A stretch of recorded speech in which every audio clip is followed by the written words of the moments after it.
Euzu billahi mineşşeytanirracim. Bismillahirrahmanirrahim. Elhamdülillahi rabbil alamin. Vessalatu vesselamu ala nebiyyina Muhammed ve ala alihi ve ashabihi ecmaîn. Amma ba'd. Esselamu aleyküm ve rahmetullahi ve berekatuh. Değerli Müslümanlar, değerli dinleyiciler. Geçen dersimizde şeytanın insana verdiği vesveseler barəsində oldu dərsimiz.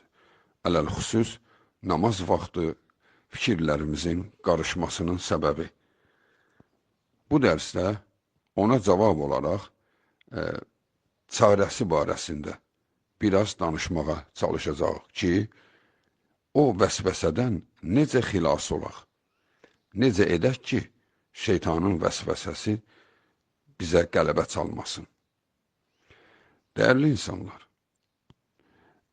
vəsvəsə şeytanın pıçıldamasıdır.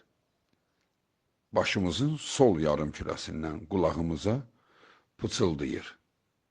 Yəni, bizi bir şeydən bezdirir. Ya iyrəndirir, ya şəhvətimizi oyadır, və yaxud da baş vermiş hadisədə mənfi fikirləri ortaya qoyur. Baş verə biləcək mənfi halları ortaya qoyur.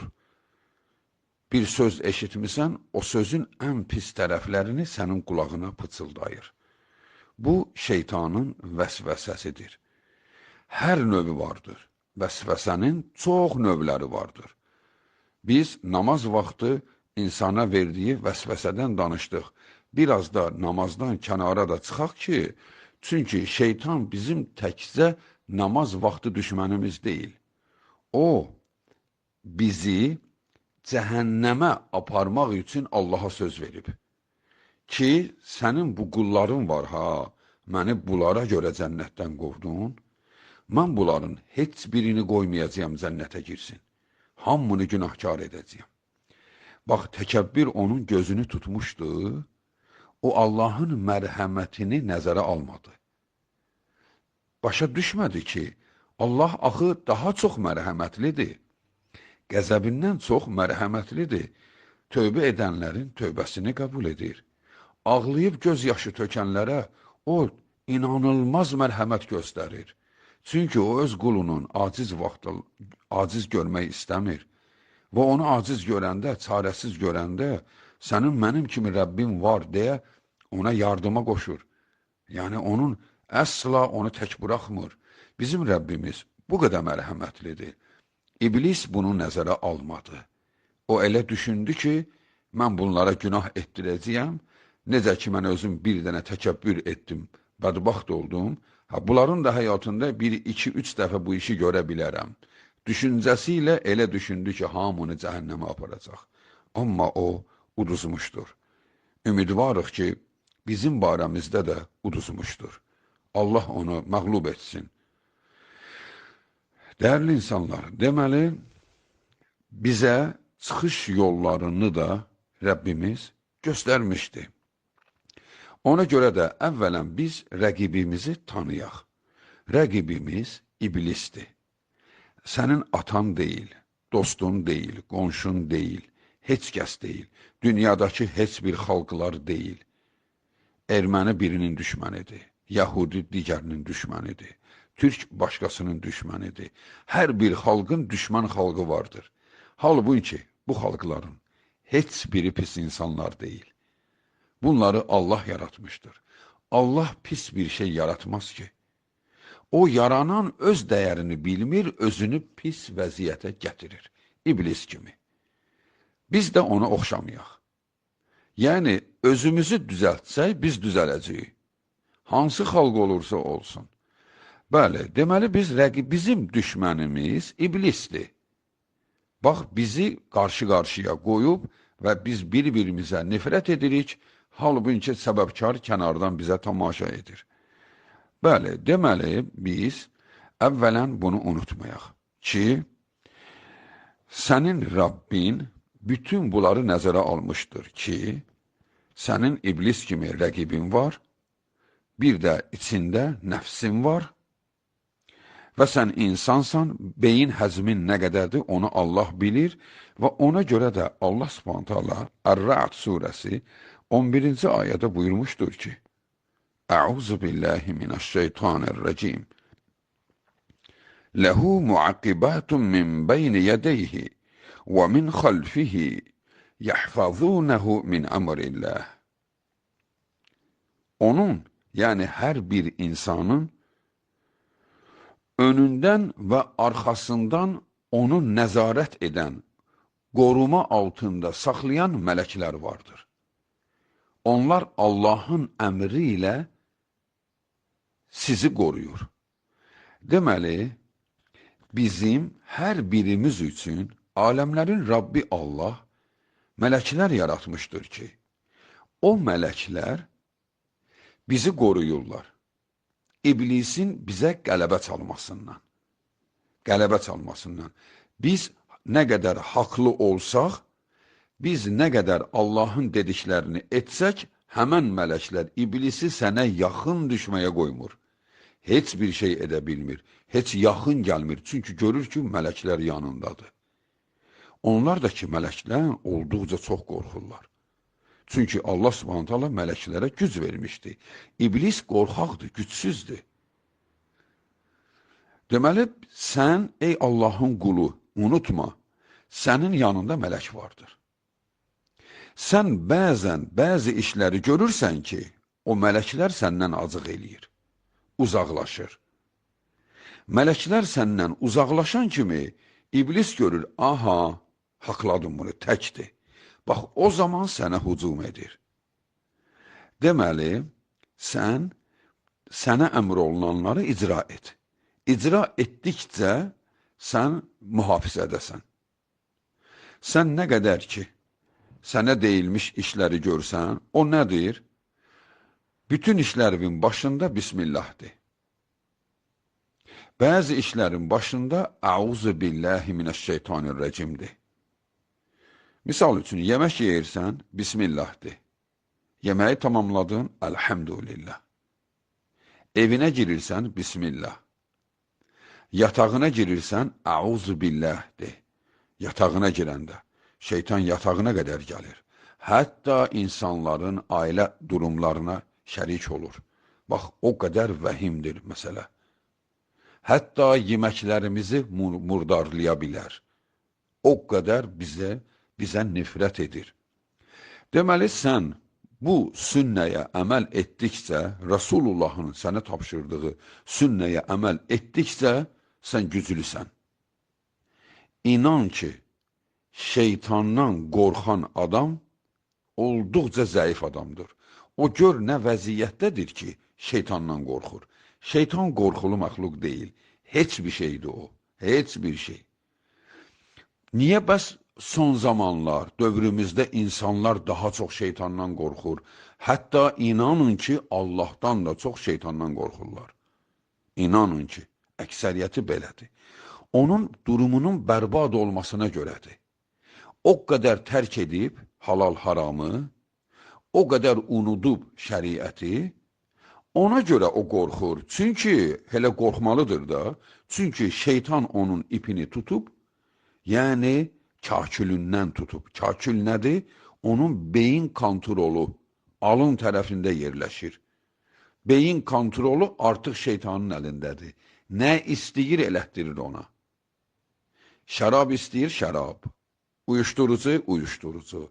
Zina, zina. Nə istəyir ona elətdirir. Və o da özünü qəhrəman hiss edir. Və insanların da bəzi nadanları onun üçün deyirlər, necə aktiv adamdır, dili ilə ilanı yuvasından çıxardır. Yəni o, insanların namusuna sataşır.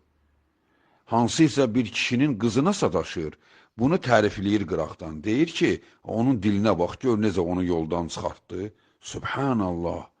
Görün, nə qədər dəyyusluğu insan boynuna götürüb ki, belə adamla fəxr edir.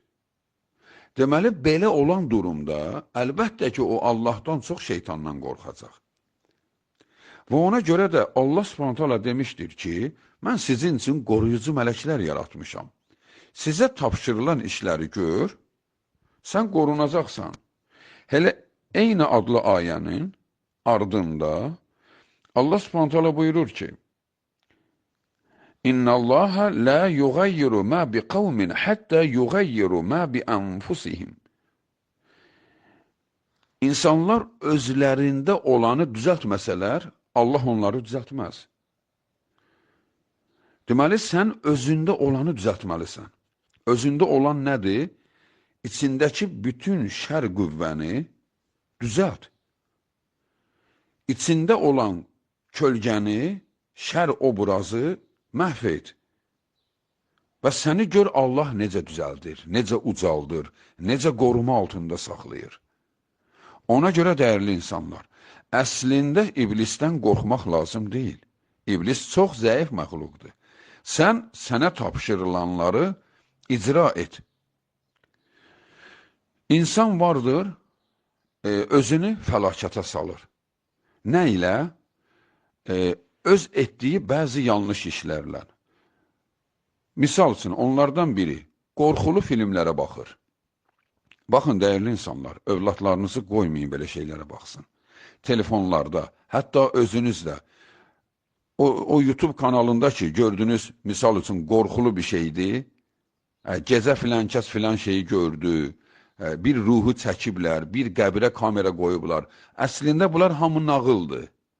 Əslində nağıldır. Sizi manipulyasiya eləyirlər, aldadırlar, sizi şeytanın təsirinə salmaq üçün. Bunların hamının başında şeytan durur. İnsan var deyir, mən qorxmuram, mən baxıram qorxmuram, o yalan danışır.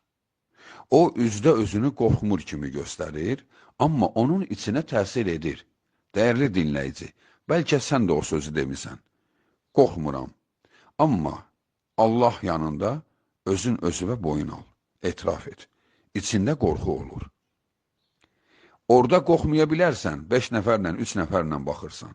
Amma o film yadında qalır. Bax, şeytana bu lazımdır. Elə ola bilər ki, həmən vaxtı qorxmusan. Amma sənin yaddaşında qalır. Bir dəfə, təsadüfən, qaranlıq bir yerdə şeytan səni haqlayır. Həmən filmi yadına salır və sonra da ətrafdan bir səs gəlir. Bununla da sən qorxudan həyəcan keçirdirsən, bir ciddi bir xəstəliyə, psixoloji bir xəstəliyə düşürsən.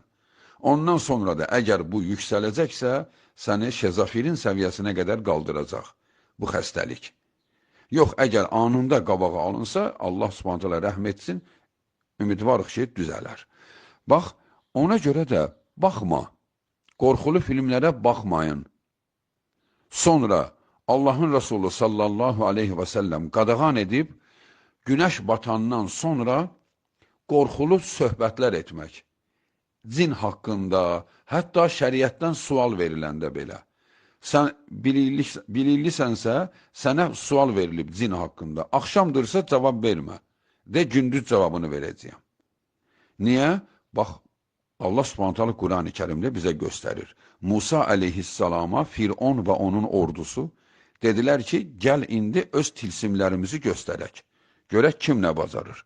Haçan başlayaq? Musa əleyhissalam dedi, duhadan sonra.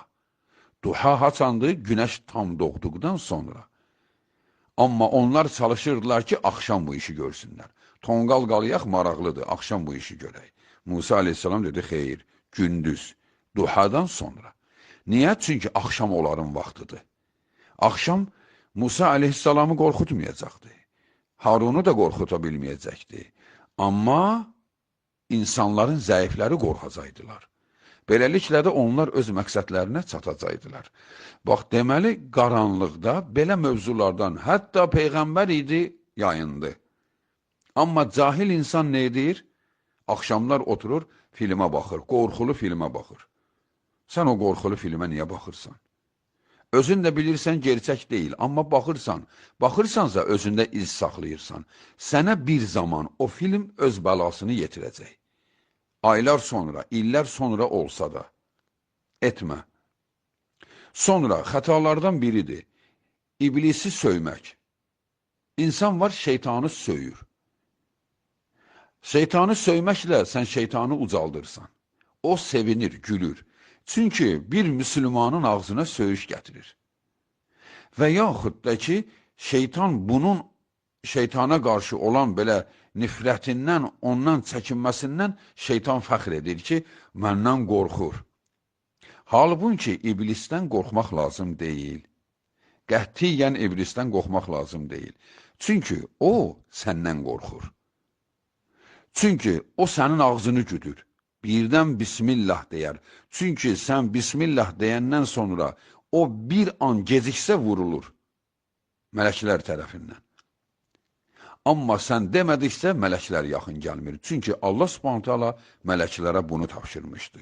Qulum nə qədər ki əmirlərin kontrolundadır, yəni riayət eləyir, onları qoruyacaqsınız. Haçan cahilləşdi, tərk edin onları. Tərk edin. Ona görə də baxarsan ki, namuslu, qeyrətli bir insan yatağına girir, şeytandan Allaha sığınmır, şeytan da onun yatağına girir. Halbuki onun yatağında ailəsi vardı. Onun evində övladları, qızı, körpəsi vardır. Şeytan isə daxil olur o evə. Evinə girəndə Bismillah de ki, girə bilməsin evinə. Sənin evindəki məhrəmiyyətindən istifadə edə bilməsin. Ona görə də, baxın, bunlar bizim problemlərdir. Problemlərdən biri də vəsvəsə halıdır. Misal üçün, hər şəxsin vəsvəsədə bir zəif tərəfi var. Şeytan əvvəl bizi təyin etməyə çalışır. Birinci nəzərə alır ki, bunun ən zəif tərəfi haradır? Bir. Bax, sənə misal üçün ola bilər ki, təmizlikdə müdaxilə eləsin. Təmizliklə. Yəni, o qədər təmizkardır, bir su damlası ətəyinə dəysə və salam, şalvarını çıxardıb yuduzdurmalıdır. Nə oldu? Ora su dəydi, çimçəşirəm. Bax, çimçəşmək, iyrənmək şeytanın vəsvəsələrindən biridir. Tamamilə yox, yəni insan səliqəli, sahmanlı olmalıdır. Bundan söhbət getmir. Səliqə başqa şeydir, vəsvəsə başqa şeydir. Vəsvəsə nədir? Bir şey yoxdur, şübhələnir. Birdən ətəyimə bir şey dəyər. Adam var deyir, mən namaz qılanda bütün paltarlarımı dəyişirəm. Düz etmirsən. Şeytan səni vəsvəsəyə salıb. Bu o demək deyildi ki, murdar paltarla namaz qıl. Söhbət ondan gedir ki, vəsvəsəli olma. Allahın Resulü sallallahu aleyhi və səlləmin bir paltarı var idi, onunla çöldə də gəzirdi, məscidə də girib namazını qılırdı. Tuvaletə də girirdi və tuvaletdən çıxdıqdan sonra ətəyinə su çırpardı əlli ilə. Ətəyini çırpardı. Soruşanda niyə belə edirsən? Deyir, şeytan mənə vəsvəsə verməsin deyə şübhəni qaldırıram içimdən. Bəli, deməli, sən təmizkar olmalısan, amma bir şeyin üzərində çox dayanma. Ya iyrənməkdir və yaxud da ki, hərədə bir şey ola bilər. İnsan var, ona övlad sevgisi ilə vəsvəsə verir. Övlad sevgisi ilə. O qədər övladını sevir. Gecə gündüz onu düşünür. Birdən övladlarıma bir şey olar. Birdən uşağıma bir şey olar. Əgər övladına bir şey oldusa, hər nəyi əl-ayaq altına atır. Uşaq xəstədir, gedir banca girir. Nə olur olsun, deyəndə ki, nə edirsən sən? Deyir, nə edim, övladım ölsün gözümün qabağında. Halbuki ölmür o övlad.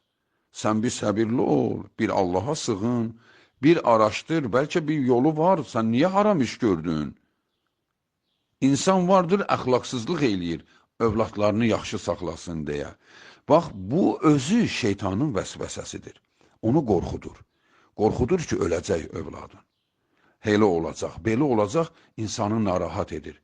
Mənim övladlarımın işi necə olacaq? Baxın, dəyərli dinləyicilər, hər halda içimizdə çoxdur bu cüramız. Əslində, bunun insanlıqdır bu. Əlbəttə ki, valideyn övlad sevər. Amma bir çapda, bir yerə qədər. Yəni, o qədər həyəcanlanıb özünü vəsvəsə durumuna gətirmə. Baxarsan ki, namaz qılır xəyallarında uşağı, uşağının yaşadığı problem, bax, onları da yaşayır. Bax, övlad sevgisi onun namazına qədər müdaxilə edib. Və yaxud da ki, insan var, cahil tərəfi çoxdur onun şəhvət duyğuları. Şəhvət duyğuları ibadət edərkən belə xəyalında şəhvət duyğuları vardır. Hər bir işi görəndə şəhvət duyğularını birinci düşünür. Ev tikir, birinci düşünür, mən bu evimdə görəcəyim şəhvət hadisələrini. Və yaxud da ki, ibadət edir, xəyallarında budur.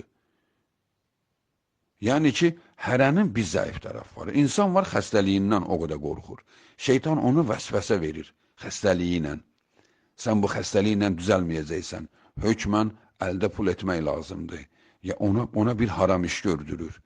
Və yaxud da ki, xəstəliyindən xilas olsun deyə şeytan onun başına salır. Hansı isə cadügərin yanına getməyi, kiməsə dua yazdırmağı. Bax, beləcə bunların hamısı şeytanındır.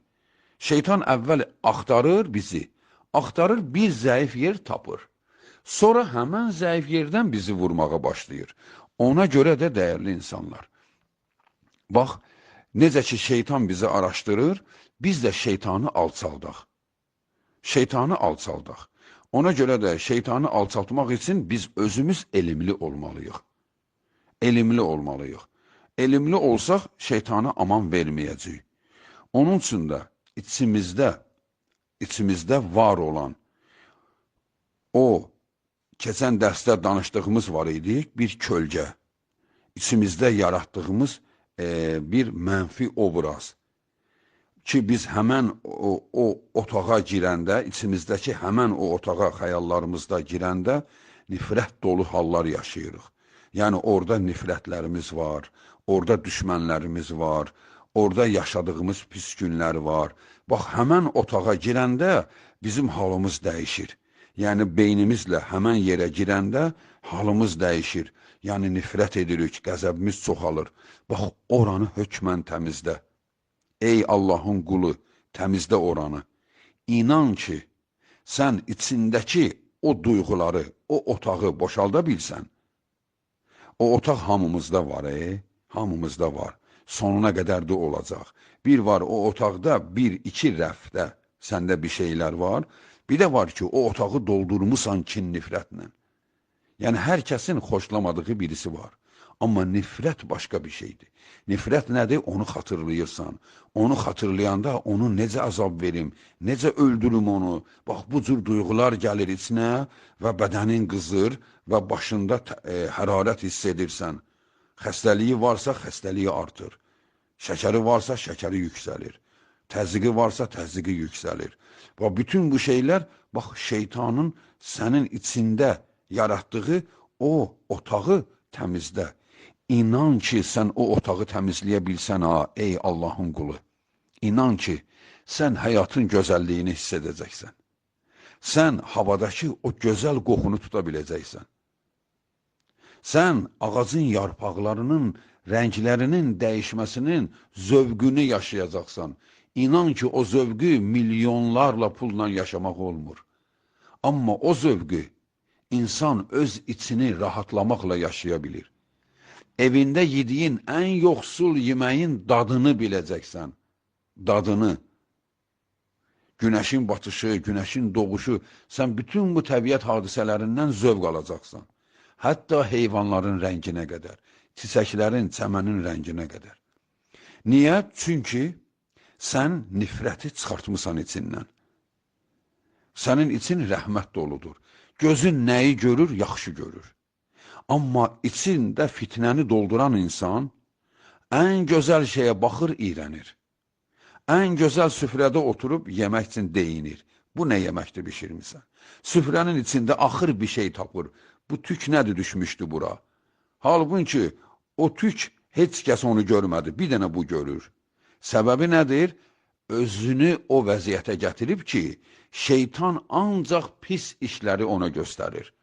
Halbuki rəhmət olsaydı, o sakit-sakit bir şey görsə, onu sakitcə süfrədən götürüb, heç kəs görmədən yerə atır və yeməyinə davam edir. Daha orada daha murdar bir şey olmaz ki, hər nədir? Yəni, başqalarını belə iyrəndirməz. Bax, görürsünüz, özünün yanlış nəticələri ilə başqalarına sirayət eləyir, başqalarını da incidir. Və biri ona xoş söz deyir, bu özlüyündə fikirləşir, deyəsən mənə yaltaqlanır. Halbuki o bununla yaxşı münasibət göstərmək istəyir. Deməli, içindəki həmin o otağı o qədər doldurub nifrətlə ki, hər şeyi pis görür. Ona görə dəyərli insanlar, biz şeytanla mübarizə istəyiriksə, birinci oranı tərtəmiz eləyək. Bax, ora təmiz oldu, keçən dərsdə danışdığımız kimi, şeytan bədənimizə girə bilmir. Belə şey yoxdur. Şeytan beyin kontrolumuzu əldə edə bilir. Beynimizə müdaxilə edə bilir. Allah ona o icazəni verib. Və o da beyin kontrolumuzu idarə edəndən sonra yalnız və yalnız içimizdəki həmən kölgəni oyadır, o kölgənin içindən, o otağın içindən bir şey tapır. Ya nifrət, ya iyrənmək, ya digər qorxulardan bir şeyi tapır və bizi həmən yerdən vurmağa başlayır. Dəyərli insanlar, sonunda bir neçə məsələni diqqətinizə çatdırım. Biz daha yaxşı nə edək? Baxın, Əuzu billahi minəşşeytanirracim. Dilivin əzbəri olsun. Çünki şeytanı nə söymək lazımdır, nə Allahın lənəti olsun ona, lənət olsun şeytana. Bax, bu söz lənət olsun şeytana demək qadağan deyil. Amma şeytana od qoyan söz Əuzu billahi minəşşeytanirracim. Bu sözdür. Başqa sözlər buna bu qədər təsir etmir. Ona görə də şeytanı söymək lazım deyil. Onu pisləmək lazım deyil. Şeytan mənə aman vermir. Şeytan məni yaman incidir. Bu sözləri demə. Sən bunları dedikcə şeytan böyəlir, fəxr edir ki, aha, gör bunları necə incidirəm. Halbuki A'raf surəsi 200-də Allah Subhanahu taala bizə bunu göstərir. Əuzu billahi minəşşeytanirracim deyin. Şeytan sizi incidəndə. Bax, bunu heç vaxt unutmayaq. Həmişə şeytan bizi narahat etsə, Əuzu billahi minəşşeytanirracim deyək. Sonra, şeytandan əsla qorxma. Heç vaxt şeytanı böyətmə. Çünki Allah Subhanahu taala Qur'an-ı Kərimdə buyurmuşdur ki, İnnə keydəş-şeytani kənə daifə. Ən-Nisa 76. Həqiqətən də şeytanın hiləsi zəifdir. Digər ayədə isə deyir, İnnəhu leysə ləhu sultanun aləl-ləzinə əmənu və alə rabbihim yətəvəkkəlun. Kim Allaha təvəkkül edirsə və Allaha iman edirsə, şeytanın onun üzərində hökmranlığı yoxdur. Ən-Nəhl surəsi 99.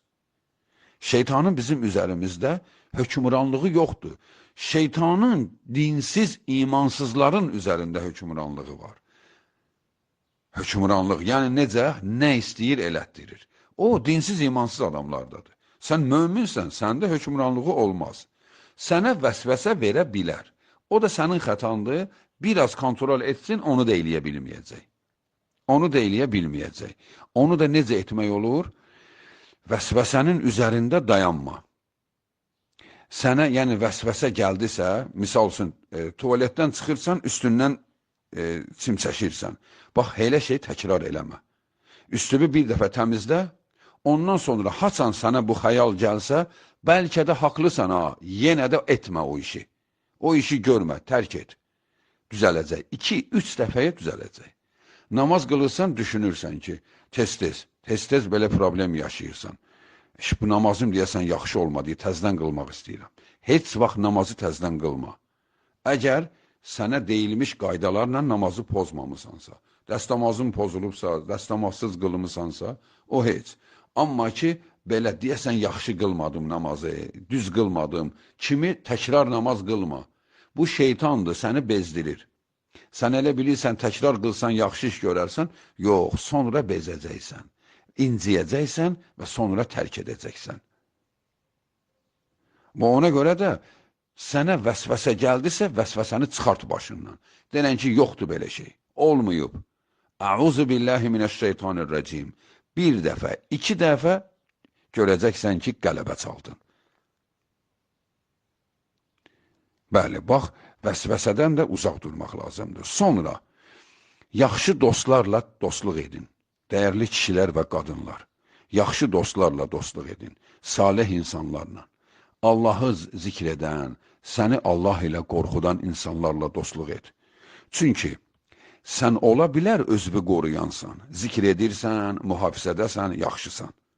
Amma yanlış adamla dostluq edəndə, axı onun şeytanı var. Sən özünü təmizləmirsən, amma onun şeytanı var. Bax, sən mən xəstə deyiləm deyə xəstələrin içində qalarsanmı? Yox. Niyə? Nə olsun ki, xəstə deyilsən? Deyərsən ki, birdən onlardan mənə bir şey keçər. Bax, bu cür hal ola bilər. Bir də baxarsan ki, sən yanlış insanların yanındasan, şeytan, onun şeytanı bir hadisəni ona danışdırdı ki, o öz başına gələn bir hadisəni danışdı, sənə təsir elədi ki, mən də bunu yaşaya bilərdim. Ya uyuşturucu qəbul eləyib, sənə danışdı ki, uyuşturucunu qəbul eləmişdim, belə halı yaşayırdım, belə keyf etdik, belə etdik, filan getdik dünənləri restoranda yedik, içdik, sonra getdik, filan işi gördük, elə belə, sənin üçün danışar, sən də insansan, onun yaşadığı duyğuların hamı səndə də var. Birdən sənə, bax, bu cüra sənə şeytan biraz da gözəl göstərər, təsirə sala bilər. Heç vaxt şər adamlarla dostluq etmə. Birlikdə olma. Dəvət üçün gedirsənsə başqa, yəni onu başa salmağa gedirsənsə başqa. Yoxsa belə yoldaşlıq eləyəcəksən, tez-tez belə bir hal olursa tez-tez etmə. Nadir halda bəlkə başa salmaq üçün getdin, belə, amma ki, davamlı etmə, çünki insan zəifdir. Düşərsən onun təsirinə, bir də baxarsan ki, sən də məhv oldun, getdin. Sonra, zikirləri çoxaltmaq. Hökmən, hər yerdə zikir. Yol çıxanda zikir. Bütün işlərində zikirləri etmək lazımdır. Çünki zikirlər şeytanı məhv edir. Bəli, bax, bunları etməklə sən də öz kontrolunu əldə saxlayacaqsan, inan ki, və sən görəcəksən ki, həyat necə rahat imiş. Şeytan nə qədər aciz, çarəsiz imiş. Şeytanı biz gücləndiririk. Belə edək, beləliklə də şeytana qələbə çalaq və şeytanın vəsvəsələrindən uzaq duraq. Amma bunu da unutmayaq. Bu, bir dəfə qələbə çaldın, artıq bədənin kontroldadırsa, bu o demək deyildir, həmişə belə olacaq. Həmişə belə olması üçün sən həmişə davam etməlisən. Çünki sənin o şeytanın var, ha. O, yüz illərlə yaşayır. O ölmür. Çalış, o sənin hələ yanında olacaq. Həmişə yanında olacaq. Çalış sənin yanında, heyvan kimi gəzsin, it kimi gəzsin. Sənin sahibin olmasın. O, sənin yanında ölənə qədər olacaq, sən ölənə qədər. O, sənin yanında olacaq. Çünki Allah Subhanahu taala hər bir şəxsi imtihan eləmək üçün bir şər ona müsəllət eləyib. Ardıca düşüb. Haçan xəta edir, o onun hakimi olur. Haçan insan düz davranır, şeytan onun heyvan kimi yanında gəzən olur. Çalış sənin heyvanın sənin yanında, ətrafında gəzən bir mənasız məxluq kimi olsun. Vəssalamu aleykum və rəhmətullahi və bərəkatuhu.